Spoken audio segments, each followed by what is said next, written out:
नमस्कार, मैं रामू कुमार गिरी आप लोगों के समक्ष अपने चैनल टारगेट विद आरकेजी 01 के साथ आज उपस्थित हुआ हूं और इस चैनल पर हम फिजिक्स की, मैथ की, जीएस की रेगुलर कक्षाएं आपको अपने यूट्यूब चैनल के वीडियो के माध्यम से उपलब्ध कराता रहूंगा।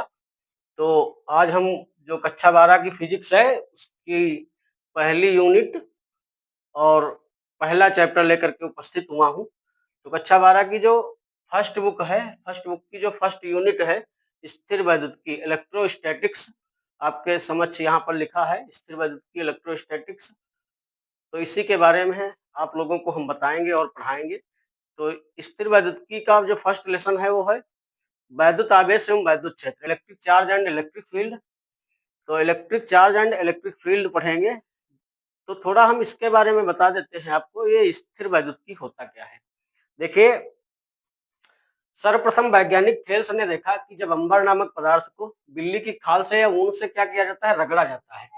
सर्वप्रथम वैज्ञानिक थेल्स ने देखा कि जब अंबर नामक पदार्थ को बिल्ली की खाल से या ऊन से रगड़ा जाता है तो उसमें छोटी छोटी वस्तुओं को अपनी ओर आकर्षित करने का गुण आ जाता है। तो उसमें छोटी छोटी वस्तुओं को अपनी ओर आकर्षित करने का गुण आ जाता है। इस गुण को ही हम एक प्रकार से वैद्युत आवेश कह सकते हैं। इस गुण को हम क्या कह सकते हैं, वैद्युत आवेश कह सकते हैं।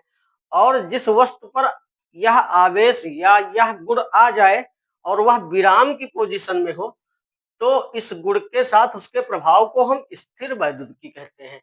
अर्थात इस कहने का मतलब ये है, अगर कोई ये चार्ज कोई पार्टिकल है जिस पर कोई चार्ज है, मान लीजिए इस पर क्यू चार्ज है। अब ये अपने क्यू चार्ज के कारण क्या करेगा, जब किसी पार्टिकल पर कोई चार्ज होता है तो और वह पार्टिकल रेस्ट में होता है तो इसके चारों ओर एक क्षेत्र उत्पन्न होता है जिसे हम वैद्युत क्षेत्र कहते हैं, जिसे हम क्या कहते हैं, वैद्युत क्षेत्र कहते हैं।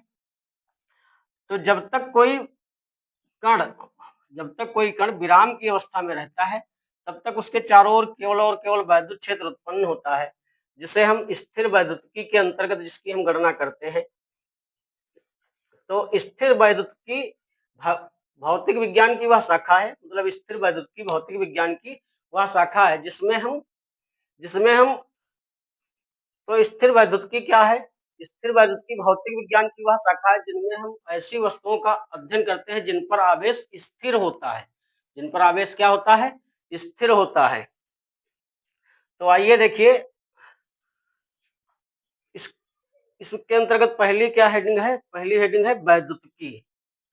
पहली हेडिंग क्या है, वैद्युतिकी। वैद्युतिकी का मतलब होता है इलेक्ट्रिसिटी। वैद्युतिकी क्या होता है समझिए, वह ऊर्जा जिसके कारण अंबर तथा अन्य पदार्थों में हल्की वस्तुओं को अपनी ओर आकर्षित करने का गुण उत्पन्न होता है। वह ऊर्जा जिसके कारण अंबर तथा अन्य पदार्थों में हल्की वस्तुओं को अपनी ओर आकर्षित करने का गुण उत्पन्न होता है, वैद्युतिकी कहलाती है। जैसे आपने देखा होगा, पटरी को अगर बालों से रगड़ा जाए और फिर उसको कागज के छोटे छोटे टुकड़ों के पास ले जाया जाए तो क्या होगा, वो कागज के छोटे छोटे टुकड़ों को अपनी ओर आकर्षित करने लगती है। तो उस पर एक प्रकार का आवेश आ चुका है या हम ये दूसरी भाषा में कहें कि उस पर एक प्रकार की ऊर्जा आ गई है जिसके कारण वह क्या कर रही है, दूसरी हल्की हल्की वस्तुओं को अपनी ओर आकर्षित कर रही है। तो भौतिक विज्ञान की वह शाखा जिसमें हम ऐसी वस्तुओं का अध्ययन करते हैं जिन पर आवेश स्थिर होता है, तो वह स्थिर वैद्युतिकी कहलाती है। तो जो स्थिर आवेश होता है वह अपने चारों ओर, ये भी बात तुमको ध्यान रखना है परीक्षा की दृष्टि से कि अगर ये कोई स्थिर आवेश है तो वह अपने चारों ओर एक क्षेत्र उत्पन्न करेगा जिसे हम क्या कहेंगे, वैद्युत क्षेत्र कहेंगे। इस क्षेत्र को क्या कहा जाएगा, इस क्षेत्र को वैद्युत क्षेत्र कहा जाएगा। और यदि यही चार्ज कांस्टेंट वेलोसिटी के साथ मूव कर रहा है, मतलब नियत वेग के साथ अगर ये गति करने लगे तो यह वैद्युत क्षेत्र तो उत्पन्न करेगा, साथ में चुंबकीय क्षेत्र भी उत्पन्न करेगा। तो यह वैद्युत एवं चुंबकीय क्षेत्र दोनों उत्पन्न करने लगेगा। कौन, गतिमान चार्ज। कौन, गतिमान चार्ज या गतिमान आवेश वैद्युत एवं चुंबकीय दोनों क्षेत्र उत्पन्न करता है, जबकि स्थिर आवेश केवल और केवल वैद्युत क्षेत्र उत्पन्न करता है। इसके बाद अब हम पढ़ेंगे वैद्युत आवेश एवं उनके प्रकार। देखिए, वैद्युत आवेश दो प्रकार के होते हैं। अब वैद्युत आवेश तो आप लोगों को समझ में आ गया होगा, ना समझ में आ गया हो तो हम दोबारा ये रिपीट करते हैं कि शॉर्ट में ये समझ लेना कि किसी वस्तु का वह गुण जिस गुण के कारण वस्तु दूसरी वस्तुओं को अपनी ओर आकर्षित करती है या प्रतिकर्षित करती है। किसी वस्तु का वह गुण जिस गुण के कारण वस्तु दूसरी वस्तुओं को अपनी ओर आकर्षित करती है या प्रतिकर्षित करती है, वैद्युत आवेश कहलाता है। ये दो प्रकार के होते हैं। अच्छा, इसके प्रकार के बारे में फ्रैंकलिन वैज्ञानिक एक बेंजामिन फ्रैंकलिन हुए। तो बेंजामिन फ्रैंकलिन ने बताया कि आवेश जो होते हैं वो दो प्रकार के होते हैं। तो बेंजामिन फ्रैंकलिन के अनुसार आवेश जो है वो दो प्रकार के होते हैं। पहला क्या होता है? पहला होता है धन आवेश। पहला क्या होता है? धन आवेश, पॉजिटिव चार्ज। और दूसरा क्या होता है? ऋण आवेश। ऋण आवेश अर्थात निगेटिव चार्ज। तो आइए देखते हैं आवेश एवं उनके प्रकार। तो आवेश अब समझ गए होंगे, और अगर लिखना चाहो तो अगली हेडिंग डाल करके आवेश लिख लेना। आवेश क्या होता है? किसी वस्तु का या किसी द्रव्य का वह गुण जिस गुण के कारण वस्तु दूसरी वस्तुओं को अपनी ओर आकर्षित या प्रतिकर्षित करती है, वैद्युत आवेश कहलाता है। फिर ये आवेश दो प्रकार के होते हैं। Charge are two types. Number एक पॉजिटिव चार्ज, नंबर दो निगेटिव चार्ज। पहला क्या होता है? धनात्मक आवेश होता है। पहला क्या होता है? धनात्मक आवेश होता है। दूसरा क्या होता है? दूसरा ऋणात्मक आवेश होता है। तो आवेश कितने प्रकार के होते हैं? आवेश दो प्रकार के होते हैं। कौन कौन? पहला धनात्मक आवेश, दूसरा ऋणात्मक आवेश। अब थोड़ा इन आवेशों के गुणों के बारे में समझ लीजिए। अगर दो आवेश सजाती है, अगर दो आवेश सजाती होना, ये इस बात को बताता है कि पहला भी प्लस का धनात्मक हो और दूसरा भी धनात्मक हो, या पहला ऋणात्मक हो दूसरा भी ऋणात्मक हो। तो दो सजातीय आवेशों के बीच में प्रतिकर्षण का बल कार्य करता है। कई प्रयोगों के आधार पर वैज्ञानिक बेंजामिन फ्रैंकलिन ने देखा कि अगर दो सजातीय आवेश है, मतलब जैसे पहला भी प्लस है और दूसरा भी प्लस है, तो इनके बीच कौन सा बल लगेगा? तो इनके बीच प्रतिकर्षण का, रिपल्शन का फोर्स कार्य करेगा। तो इनके बीच प्रतिकर्षण का बल लगेगा। और पहला माइनस है, दूसरा माइनस है, फिर भी ये सजाती है, सेम नेचर में है, तब भी इनके बीच कौन सा बल लगेगा? प्रतिकर्षण का बल लगेगा। लेकिन अगर एक प्लस हो, एक क्या हो? प्लस हो, अदर क्या हो? माइनस हो, दो विपरीत नेचर में चार्ज आ जाएं, तो इनके बीच आकर्षण का बल लगने लगता है। तो इनके बीच कौन सा बल लगने लगता है? आकर्षण का बल लगने लगता है। अर्थात इस बात को हम अपने दिमाग में बहुत अच्छी तरीके से बैठा लेंगे कि दो सजातीय आवेशों के बीच में प्रतिकर्षण या रिपल्शन फोर्स कार्य करता है, और दो विजाती, विजाती का मतलब अपोजिट नेचर, एक प्लस का है तो दूसरा माइनस का है, या पहला माइनस का है तो दूसरा प्लस का है, इनके बीच कौन सा बल लगता है? तो इनके बीच हमेशा आकर्षण का बल कार्य करता है, अट्रैक्शन फोर्स लगता है। तो ये बात हमें उम्मीद है आप लोगों को अच्छे तरीके से समझ में आ गई होगी कि आवेश क्या होता है, आवेश कितने प्रकार के होते हैं, और अगर दो सजातीय आवेश हैं तब उनके बीच कौन सा बल लगेगा, और दो विजातीय आवेश हैं तो उनके बीच कौन सा बल लगेगा। हमारे चैनल को लाइक कर लेना और सब्सक्राइब कर लेना, जिससे हमारा भी मनोबल थोड़ा आगे बढ़ेगा और आपको नई नई क्लासें हम प्रोवाइड करते रहेंगे।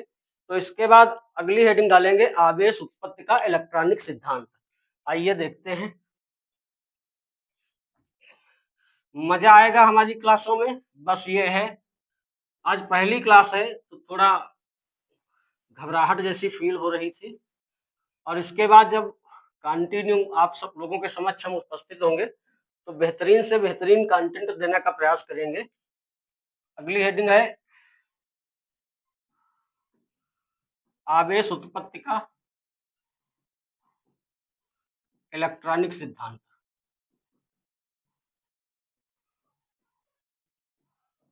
आवेश उत्पत्ति का कौन सा सिद्धांत? इलेक्ट्रॉनिक सिद्धांत। देखिए, ये आवेश उत्पत्ति का इलेक्ट्रॉनिक सिद्धांत क्या होता है, थोड़ा समझ लेना। देखिए, प्रत्येक पदार्थ, इस ब्रह्मांड का प्रत्येक पदार्थ छोटे छोटे कणों से मिलकर बना है, जिन्हें हम परमाणु कहते हैं। छोटे छोटे कणों से मिलकर बना है, जिन्हें हम क्या कहते हैं? परमाणु कहते हैं। मान लीजिए ये कोई परमाणु है, ये क्या कोई है? परमाणु है। तो आपने पढ़ा होगा कि जो परमाणु का केंद्रीय भाग होता है वो ठोस होता है, और इसे नाभिक या न्यूक्लियस कहते हैं, या न्यूक्लियाई कहते हैं, इसे हम नाभिक कहते हैं। तो प्रत्येक पदार्थ छोटे-छोटे परमाणुओं से मिलकर बना होता है। प्रत्येक पदार्थ छोटे-छोटे कणों से मिलकर बना होता है, जिसे हम क्या कहते हैं? परमाणु कहते हैं। प्रत्येक परमाणु का जो केंद्रीय भाग होता है, प्रत्येक परमाणु का जो केंद्रीय भाग होता है, ये ठोस होता है। क्या होता है? ठोस। ठोस होता है, जिसे हम क्या कहते हैं? जिसे हम नाभिक कहते हैं। इस नाभिक में 2 प्रकार के मूलकण पाए जाते हैं। इस नाभिक में क्या होता है? 2 प्रकार के मूलकण पाए जाते हैं। एक प्रोटॉन होता है और एक दूसरा क्या होता है? दूसरा न्यूट्रॉन होता है। प्रोटॉन जो होता है, ये धनात्मक आवेश है। प्रोटॉन कैसा कण है? प्रोटॉन पर धन चार्ज उपस्थित होता है, मतलब पॉजिटिव चार्ज प्रेजेंट होता है। जबकि न्यूट्रॉन न्यूट्रल होता है, मतलब उदासीन कण है, इस पर किसी भी प्रकार का आवेश नहीं पाया जाता है। अब बात को बहुत दिमाग में भरने की कोशिश करना, यहीं से कहानी स्टार्ट हो रही है। आवेश उत्पत्ति का इलेक्ट्रॉनिक सिद्धांत की आवेश उत्पन्न कैसे होता है वस्तुओं पर। बात तो बस ये समझना है कि अगर हम तुमको किसी वस्तु पर आवेश उत्पन्न करना है तो क्या करोगे। बस ये इसी के बारे में इस हेडिंग के अंतर्गत आप लोगों को बताया गया है। तो प्रत्येक पदार्थ छोटे-छोटे कणों से मिलकर बना होता है, जिसे हम क्या कहते हैं? जिसे हम नाभिक कहते हैं। नाभिक का जो केंद्रीय भाग होता है, ठोस होता है। नाभिक का जो केंद्रीय भाग होता है, ठोस होता है और इसमें 2 प्रकार के मूलकण पाए जाते हैं। पहला प्रोटॉन होता है, दूसरा न्यूट्रॉन होता है। प्रोटॉन धनावेशित कण है, जबकि न्यूट्रॉन उदासीन कण है। और नाभिक के बाहर चारों ओर त्रिविम क्षेत्रीय या वृत्तीय कक्षाओं में कह लीजिए या त्रिविम क्षेत्रीय कक्षाओं में कह लीजिए, ऋणावेशित इलेक्ट्रॉन पाए जाते हैं। मतलब दूसरे टाइप के कण पाए जाते हैं, जिनको हम क्या कहते हैं? ऋणावेशित इलेक्ट्रॉन कहते हैं। मतलब इन कणों को इलेक्ट्रॉन कहते हैं, उन पर नेगेटिव यानी ऋणात्मक चार्ज होता है। अब किसी पदार्थ में जितने प्रोटॉन होते हैं, उतने ही इलेक्ट्रॉन होते हैं।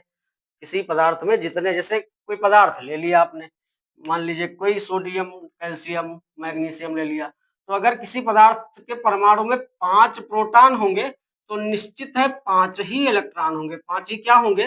इलेक्ट्रॉन होंगे। अब जितना एक प्रोटॉन पर चार्ज होता है, चार्ज होता क्या है आगे आपको बताया जाएगा, तब तक बेसिक समझ लीजिए। बेसिक यूनिट ऑफ चार्ज जो होता है माडी बराबर 1 plus minus 1.6 into 10 to power minus 19 coulomb. मतलब किसी वस्तु पर आवेश की जो अल्पतम इकाई हो सकती है या न्यूनतम इकाई होती है, वो कितनी होती है? 1.6 गुणे 10 की पावर माइनस 19 कूलम। अर्थात बेसिक अर्थ है, समझ लीजिए, किसी वस्तु पर जो कम से कम चार्ज हो सकता है, किसी वस्तु पर जो कम से कम आवेश हो सकता है, वो कितना हो सकता है? 1 प्लस माइनस 1.6 गुणे 10 की पावर माइनस 19 कूलम। इससे कम नहीं हो सकता है। हालांकि आधुनिक खोजों के आधार पर अगर देखा जाए, तो क्वार्क आदि ऐसे कण पाए गए हैं जिस पर जो आवेश होता है वो इलेक्ट्रॉन का 1/3 होता है। लेकिन फिलहाल हम तुम लोगों को क्लास 12th में यही मानकर चलना है कि जो सबसे कम आवेश है वो कितना होता है? Plus minus 1.6 into 10 to power minus 19 coulomb.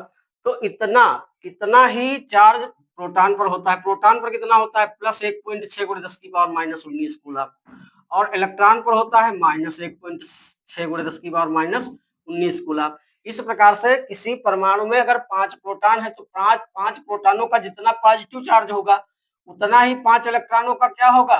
उतना ही 5 इलेक्ट्रॉनों का निगेटिव चार्ज होगा। ये प्लस माइनस एक दूसरे को बैलेंस कर जाएंगे। ये प्लस माइनस कहने का मतलब ये है, जितना धनात्मक आवेश हुआ उतना ही ऋणात्मक आवेश हुआ। तो जितना प्लस का है उतना माइनस, प्लस माइनस जब आपस में संयोग करेंगे तो नेट चार्ज जो होगा वो जीरो हो जाएगा। नेट क्या होगा? जीरो हो जाएगा। तो इस प्रकार इस परमाणु पर अगर देखा जाए परिणामी रूप से, रिजल्टेंट फॉर्म में, तो यह उदासीन होगा। परमाणु कैसा होगा? उदासीन होगा। क्यों? क्योंकि इस पर जो परिणामी चार्ज है, जो परिणामी आवेश है, वो क्या है? जीरो। ऐसा नहीं है इस पर चार्ज नहीं है, चार्ज है, लेकिन जितना प्लस है उतना ही माइनस है। इसलिए ये प्लस जो चार्ज है वो माइनस को बैलेंस कर रहा है, या माइनस वाला प्लस को बैलेंस कर रहा है। तो परिणामी आवेश इस पर जीरो है, तो परमाणु क्या हुआ? उदासीन हो गया। तो अब अगर हमको, जब ये परमाणु उदासीन है, तो इस प्रकार ये समझ लेना, प्राकृतिक अवस्था में संसार का प्रत्येक पदार्थ, प्राकृतिक अवस्था में संसार का प्रत्येक पदार्थ उदासीन होता है। लेकिन अगर किसी पदार्थ पर या किसी परमाणु पर हमको आवेश उत्पन्न करना है तो क्या करेंगे? आइए समझते हैं। बेसिक रूप में आपने देखा कि परमाणु क्या है? उदासीन है। लेकिन अगर इस पर हमको किसी प्रकार का आवेश लाना है, तो थोड़ा बेसिक ये समझ लो। देखिए, जो प्रोटॉन होते हैं धनावेशित कण होते हैं और ये नाभिक में पाए जाते हैं, लेकिन जो इलेक्ट्रॉन होते हैं ये बाहरी कक्षाओं में पाए जाते हैं। तो हम प्रोटॉन को तो तोड़कर निकाल नहीं पाएंगे क्योंकि यह ज्यादा भीतरी भाग में है। इलेक्ट्रॉन को तोड़कर निकालना थोड़ा आसान होगा क्योंकि बाहरी भाग में है। नाभिक से दूर वाली कक्षाओं में जैसे जैसे नाभिक से दूर जाते हैं, दूर की कक्षाओं के इलेक्ट्रॉन की ऊर्जा कम होती है और इसको अगर बाहर से पर्याप्त मात्रा में उचित ऊर्जा उपलब्ध करा दी जाए तो यह अपनी कक्षा छोड़कर बाहर निकल आता है। तो यह अपनी कक्षा छोड़कर क्या होता है, बाहर निकल आता है। तो इस प्रकार से अगर हम किसी विधि द्वारा इस परमाणु से मान लीजिए मान लीजिए इस पर टोटल पहले से 10 इलेक्ट्रॉन थे, तो इसमें प्रोटॉन भी कितने होंगे, 10 प्रोटॉन होंगे। अब आपने किसी भी प्रकार से 3 इलेक्ट्रॉन यहाँ से निकाल लिए। कितने इलेक्ट्रॉन निकाल लिए, 3। अब जब आपने यहाँ से 3 इलेक्ट्रॉन निकाल लिए तो यहाँ इलेक्ट्रॉन कितने बचे, यहाँ इलेक्ट्रॉन बचे 7 और प्रोटॉन कितने हैं, 10। तो अब क्या होगा, अब 7 इलेक्ट्रॉनों का ऋणात्मक आवेश जो होगा वो 7 प्रोटॉनों के धनात्मक आवेश को तो बैलेंस कर लेगा, लेकिन अतिरिक्त कितना बच रहा, अतिरिक्त बच रहे हैं 3 प्रोटॉन। क्या बच रहे हैं, 3 प्रोटॉन कह लीजिए या 3 प्रोटॉनों का आवेश कह लीजिए। तो यह जो 3 प्रोटॉनों का आवेश होगा यह परमाणु पर जो होगा, यह परमाणु के नाभिक पर धनावेश के रूप में क्या हो जाएगा, उपस्थित हो जाएगा और इस प्रकार से यह परमाणु माना जाएगा धनावेशित हो गया है। अब दूसरी बात इसमें यह समझ लेना कि जैसे ये दो वस्तुएं हैं, ये पहली वस्तु ए है और ये दूसरी वस्तु क्या है, बी है। अगर हम वस्तु ए से कुछ इलेक्ट्रॉन निकालकर वस्तु बी की ओर ले जाएं, तो जहां से इलेक्ट्रॉन निकलते हैं, जब इलेक्ट्रॉन निकलेगा तो कौन सा आवेश लेकर निकलेगा, क्योंकि इलेक्ट्रॉन पर तुमको पता होना चाहिए ऋणात्मक आवेश होता है, प्रोटॉन पर क्या होता है, धनात्मक आवेश होता है। कितना होता है, इलेक्ट्रॉन पर होता है -1.6 × 10⁻⁻19 कूलम। प्रोटॉन पर कितना होता है, +1.6 × 10⁻⁻19 कूलम। तो अब अगर वस्तु ए से कुछ इलेक्ट्रॉन निकलकर वस्तु बी की ओर जाएं, तो यहाँ क्या होगा, ये इलेक्ट्रॉन जब निकल रहे हैं तो कौन सा इलेक्ट्रॉन चार्ज लेकर निकल रहे हैं, ये निगेटिव चार्ज लेकर निकल रहे हैं। तो जब निगेटिव चार्ज लेकर निकलेंगे तो यहाँ पर ऋणात्मक आवेश की कमी होगी, निगेटिव चार्ज की कमी होगी। जितनी निगेटिव चार्ज की कमी होगी उतना ही इस पर क्या आ रहा है, प्लस आ रहा है। और जहाँ ये पहुंच रहे हैं वहां पर कौन सा आवेश बढ़ रहा है, इलेक्ट्रॉन भाई यहाँ से यहाँ आया तो कौन सा आवेश लेकर आया, माइनस आवेश लेकर आया। तो इस प्रकार से हम कह सकते हैं कि इलेक्ट्रॉन जहाँ पहुंच रहे हैं वहां पर कैसा आवेश आ गया होगा, माइनस का आवेश आया होगा। कहने का मतलब ये है जिस वस्तु से इलेक्ट्रॉन निकलते हैं, अर्थात जिस वस्तु से इलेक्ट्रॉन निकलते हैं उस पर कौन सा आवेश उत्पन्न होता है, उस पर धन आवेश उत्पन्न होता है। और जहां पर इलेक्ट्रॉन पहुंचते हैं वहां पर क्या होता है, वहां पर ऋण आवेश उत्पन्न होता है। कैसा, ऋण आवेश उत्पन्न होता है। अब एक बात और इसमें समझ लेना गहराई से, वो बात यह है अगर ये कोई वस्तु ए है, ये फिर हम दोबारा मान रहे हैं ये दूसरी वस्तु क्या है, बी है। बेसिक सीधे सीधे कह दे आपसे कि ये वस्तु ए पर इलेक्ट्रॉनों की कमी है और वस्तु बी में जो है वो इलेक्ट्रॉनों की क्या है, अधिकता है। दो वस्तुएं हैं आपके पास, एक वस्तु में इलेक्ट्रॉनों की कमी है और दूसरी वस्तु में क्या है, दूसरी वस्तु में इलेक्ट्रॉनों की अधिकता है। तो जिस वस्तु पर इलेक्ट्रॉनों की कमी होगी वहां पर दिमाग में बिल्कुल भर कर रख लेना कि जैसे शब्द आए कि यहाँ पर इलेक्ट्रॉनों की कमी है, समझ जाओ कि ऋण आवेश वाला फैक्टर यहाँ है ही कम है। तो जब ऋण आवेश वाला फैक्टर कम होगा, इलेक्ट्रॉनों की जहाँ कमी होगी वहां पर कैसा आवेश होगा, वहां पर धन आवेश होगा। और जहां पर इलेक्ट्रॉन ज्यादा बैठे होंगे, तो जब ज्यादा बैठे होंगे तो कौन सा चार्ज लिए बैठे होंगे, माइनस का चार्ज लिए बैठे होंगे। तो सीधी सीधी बात है कि यहाँ पर ऋण आवेश की अधिकता होगी, यहाँ पर क्या होगा, यहाँ पर ऋण आवेश की अधिकता होगी। तो उम्मीद है ये बात आपके समझ में आ गई होगी कि अगर कहीं पर इलेक्ट्रॉनों की कमी है तो वहां पर धनावेश उत्पन्न होता है और कहीं पर इलेक्ट्रॉनों की अधिकता है तो वहां पर ऋणावेश उत्पन्न होता है। तो इस प्रकार से आपने समझ लिया होगा हम किसी वस्तु पर कैसे आवेश उत्पन्न कर सकते हैं। या तो हम किसी वस्तु से कुछ इलेक्ट्रॉन तोड़ कर निकाल लें, और या तो कहीं बाहर से ला करके उस पर कुछ इलेक्ट्रॉन डाल दें। अगर हम तोड़ कर निकालेंगे तो वस्तु पर इलेक्ट्रॉनों की कमी होगी, अगर कमी होगी तो उस पर धन आवेश उत्पन्न होगा, और अगर कहीं बाहर से लाकर कुछ इलेक्ट्रॉन डाल देंगे तो वहां पर इलेक्ट्रॉनों की अधिकता हो जाएगी, अगर इलेक्ट्रॉनों की अधिकता हो जाएगी तो वहां पर ऋण आवेश उत्पन्न होगा। इसके बाद अब हम पढ़ेंगे आवेशन की विधियां। क्या पढ़ेंगे? आवेशन की विधियां। देखिए, मेथड ऑफ चार्जिंग। क्या पढ़ेंगे अब हम? Method of charging. तो आवेशन की विधियां तीन है, मतलब तीन प्रकार से हम वस्तुओं को आवेशित कर सकते हैं। पहली जो विधि है वो पढ़ोगे घर्षण द्वारा। हेडिंग डाल लेना, हेडिंग डाल लेना आवेशन की विधियां।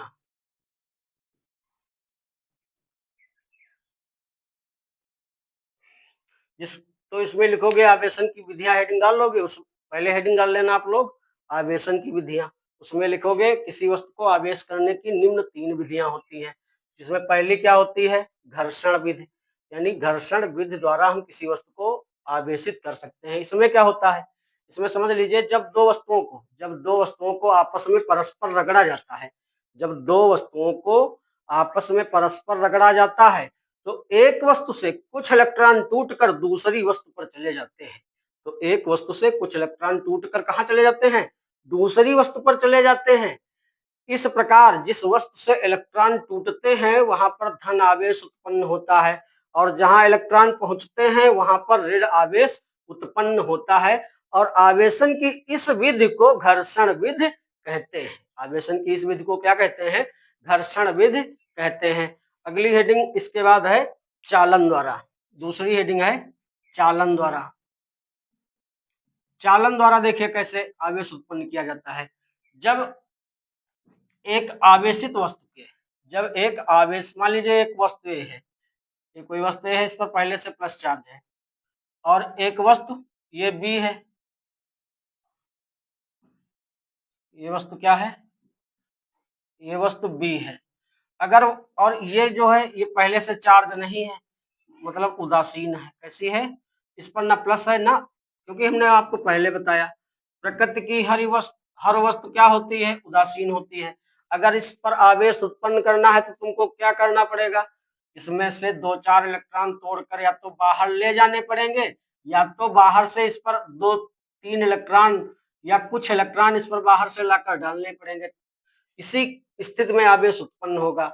और अन्यथा अगर यह प्राकृतिक वस्तु है तो प्राकृतिक वस्तुएं साधारणतया जो होती है अपने प्राकृतिक अवस्था में वो उदासीन होती है। अब देखिए चालन द्वारा आवेश क्या होता है।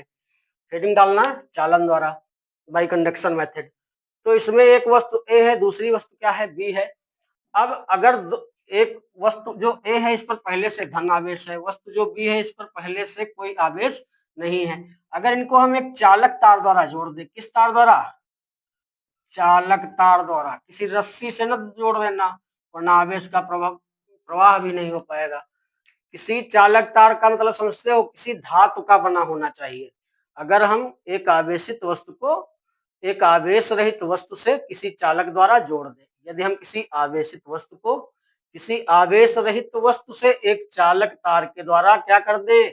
जोड़ दें, तो आवेशित चालक से आवेश, तो आवेशित चालक का आवेश आवेश रहित चालक की ओर जाने लगता है, तो आवेशित चालक का आवेश आवेश रहित चालक की ओर जाने लगता है। और यह क्रिया तब तक होती रहती है जब तक कि दोनों का आवेश बराबर ना हो जाए। इस प्रकार उदासीन वस्तु पर, इस प्रकार उदासीन वस्तु पर समान प्रकृति का, इस प्रकार उदासीन वस्तु पर समान प्रकृति का और परिमाण में बराबर आवेश उत्पन्न हो जाता है। और आवेशन की इस विधि को हम क्या कहते हैं? चालन विधि कहते हैं, या मतलब चालन द्वारा आवेश उत्पन्न करना कहते हैं। तीसरी विधि जो है वो है प्रेरण द्वारा। क्या है? प्रेरण द्वारा, बाई इंडक्शन मेथड। तो ये प्रेरण द्वारा क्या है? इसमें क्या होता है? लगभग ये चालन के समान है, लेकिन इसमें टच नहीं कराते। इसमें क्या होता है?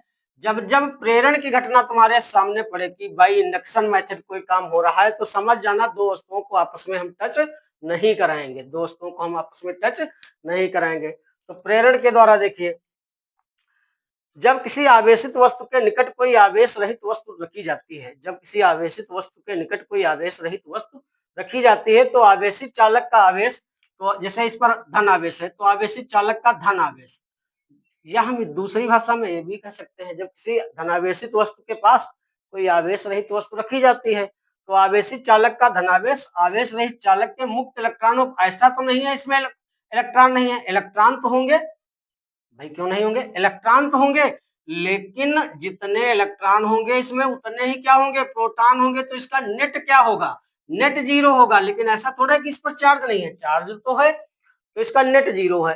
तो ये नेट खत्म करना है, इसका नेट जो है इसको तोड़ना है, तो होगा क्या, आवेशित चालक का धनावेश क्या करेगा, आवेश रहित चालक के मुक्त इलेक्ट्रॉनों पर, जो इसके कम ऊर्जा के साथ इलेक्ट्रॉन टूट सकते हैं उनको मुक्त इलेक्ट्रॉन कहते हैं।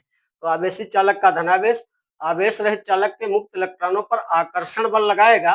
कैसा बल लगाएगा, उनको हमने पहले बताया है कि विपरीत आवेशों के बीच में कैसा बल लगता है, विपरीत प्रकृति के आवेशों के बीच में आकर्षण का। तो आवेशित चालक का ये धनावेश आवेश रहित चालक के मुक्त इलेक्ट्रॉनों पर आकर्षण बल लगाएगा, जिससे वो किधर खींचेंगे, सामने की ओर, किधर खींचेंगे, सामने की ओर खींचेंगे। तो फलस्वरूप होगा का ये वाला सिरा इसका क्या हो जाएगा, जब सामने की ओर खींच कर आएंगे तो यहाँ पर इलेक्ट्रॉनों की अधिकता हो जाएगी, तो यहाँ ऋण आवेश उत्पन्न हो जाएगा। तो इस प्रकार से पहली भी वस्तु पर आवेश आ जाएगा और दूसरी भी वस्तु पर आवेश आ जाएगा। तो इस